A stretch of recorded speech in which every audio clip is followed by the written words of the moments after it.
नमस्कार बच्चों, एडोबिला point channel में आप सभी का स्वागत है। तो चलिए शुरू करते हैं आज की वर्कशीट। और आज की वर्कशीट है क्लास 9 के सामाजिक विज्ञान की असेसमेंट वर्कशीट संख्या 9। तो देखते हैं कि इसमें हमें क्या करना है। सबसे पहले इसमें ये जानना है कि 10 प्रश्न हैं और 10 प्रश्न एक एक अंक के हैं, इसलिए कुल 10 अंक के प्रश्न हुए।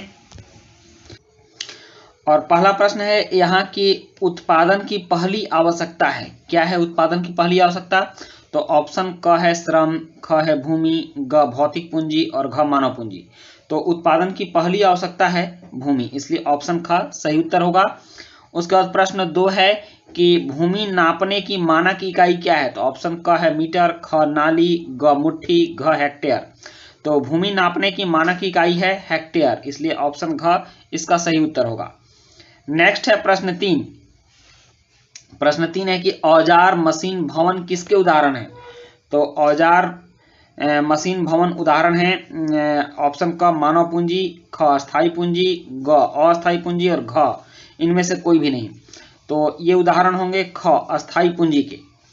नेक्स्ट है उसके बाद प्रश्न 4 कि पालमपुर में मुख्य क्रिया कौन सी है? तो ऑप्शन क है डेयरी, ख परिवहन, ग खेती और घ है विनिर्माण।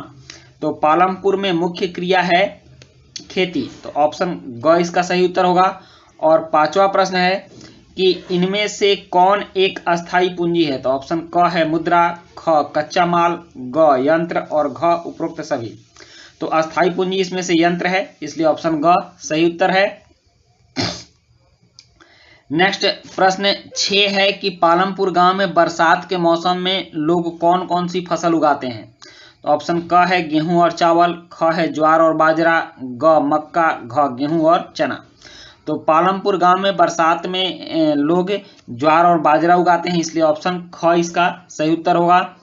और 7वां प्रश्न है कि एक साल में किसी भूमि पर एक से ज्यादा फसल उगाने की विधि को क्या कहते हैं?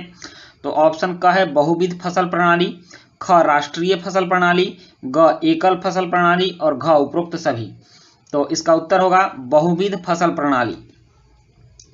नेक्स्ट है प्रश्न 8 कि भारत में हरित क्रांति का उदय किस सन में हुआ? तो ऑप्शन क है 1950, ख 1960, ग 1970 और घ 1980। तो इसका उत्तर 1960 होगा। 1960 में हरित क्रांति हुई थी। और 9वां प्रश्न है कि पालमपुर के निकट कस्बे का नाम क्या है? तो कस्बा मतलब छोटा शहर। ऑप्शन क है शाहपुर, ख गोविंदपुर, ग दुर्गापुर, घ रायगंज। तो वहां छोटा शहर था शाहपुर, इसलिए ऑप्शन क सही उत्तर होगा। और 10वां प्रश्न है HYV बीज का विस्तारित नाम है? क हैवी यील्डिंग वैरायटी बीज, हाई यील्डिंग वैरायटी बीज, हाफ यील्डिंग वैरायटी बीज और इनमें से कोई भी नहीं। तो इसका उत्तर ख होगा हाई यील्डिंग वैरायटी बीज। तो बच्चों ये थी आपकी असेसमेंट की वर्कशीट संख्या 9 और इसी के साथ ये वीडियो समाप्त होती है। वीडियो अच्छी लगी हो तो लाइक सब्सक्राइब कमेंट जरूर कीजिएगा। मिलते हैं नेक्स्ट वीडियो में। Thank you.